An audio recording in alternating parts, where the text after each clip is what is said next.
Ramai owner panik bila nak jual kondo atau apartmen. Strata title rumah saya belum keluar. Masih boleh jual ke?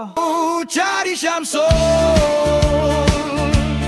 bila Jawapan dia, ya boleh. Tapi ada beberapa perkara yang hampa kena tahu. Kalau serata title belum dikeluarkan, itu tak bermaksud rumah anda tak boleh dijual. Sebenarnya, banyak projek baru masih menggunakan master title sementara menunggu serata title siap. Kalau nak jual, proses pemindahan hak milik biasanya dibuat melalui Deed of Assignment atau ringkasnya DOA dan akan diuruskan oleh peguam. Jadi, jangan risau kalau geran strata belum ada. Yang penting, pastikan semua dokumen lengkap dan proses jual beli dibuat dengan betul. Tapi kalau strata title dah dikeluarkan, pemilik biasanya perlu menyempurnakan pindah milik strata mengikut keperluan yang berkenaan sebelum atau semasa urusan jual beli, bergantung kepada keadaan kes. Sebab tu setiap kes boleh berbeza. Jadi jangan terus percaya kalau anda orang cakap tak ada strata title memang tak boleh jual. Itu adalah mitos. Apa yang paling penting ialah mendapatkan nasihat daripada ejen hartanah yang berpengalaman dan peguam yang mengendalikan transaksi anda. Biar mereka semak status hartanah dan cadangkan proses yang sesuai. So, can you sell your house without a strata title? Yes, you can. Cuma proses mungkin sedikit berbeza berbanding hartanah yang sudah mempunyai strata title. Dapat sesuatu? cari jalan yang tenang.